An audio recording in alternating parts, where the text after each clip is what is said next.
Why the Prophet Muhammad couldn't have written the Quran. The Quran is a book over 600 pages long. It covers a wide range of topics and was revealed bit by bit over a period of 23 years. So if a man wrote the Quran, we already have a number of problems. If you're going to write a book like the Quran and claim it's from God, you can't make any mistakes. The book can't contradict itself, and you have to keep it consistent as you add to it over a period of 23 years and keep the message consistent. The grammar and style also have to remain the same. If the Quran is not from God, Muhammad would have to write it himself. That means in the middle of the Arabian desert, with no books around and being illiterate, he would have to know law, civil rights law, criminal law, family law, labor law, military law, personal injury law, real estate law, and tax law. He would have to know history.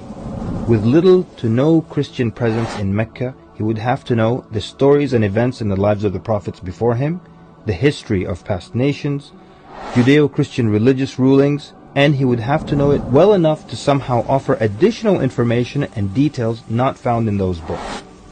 He would have to know how to develop a nation, how to start a government, know about worship and purification, invent dietary laws, know psychology, about raising children, arbitration, distribution of wealth, finance, and business.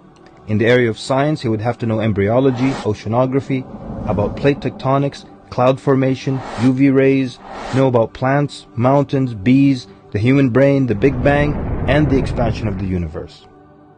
And in order to make the book complete, he would have to have knowledge of the future, so he can write things that will happen in the years to come. He would have to be a time traveler in order to insert his name and mention in the Bible. If he's claiming that the book he wrote is from God, it must not have a single solution that doesn't work. He must also keep his emotions and personal life out of the book. The book should not reflect happy times nor sad times in his life.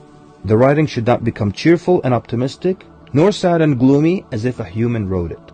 But when you read the Quran cover to cover, you can't sense when his wife died, when his daughters got married, when his grandchildren were born, when he was victorious, and when he was defeated. To anyone who examines the Quran, it becomes perfectly clear that there is no way a man in the desert 1400 years ago could have written such a book.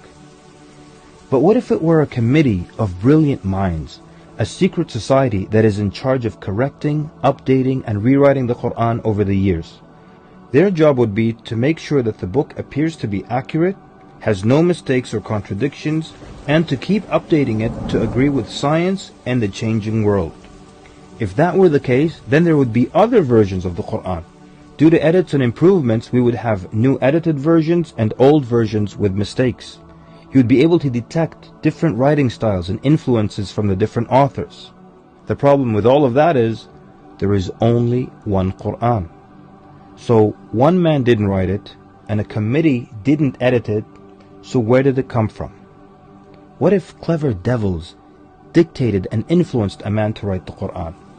The question then would be, what kind of devil calls to good behavior, worshipping God, honoring Jesus, giving to the poor, and warns of the devil? Any way you analyze the Quran, you come to a clear conclusion. It could not have been written by a committee, a devil, nor the Prophet Muhammad. Since it's impossible for Muhammad to have written it, then that means he was truthful in that it is from God. If it is from God, that means he was a genuine prophet. And if he's a genuine prophet, then his message should be heeded and obeyed.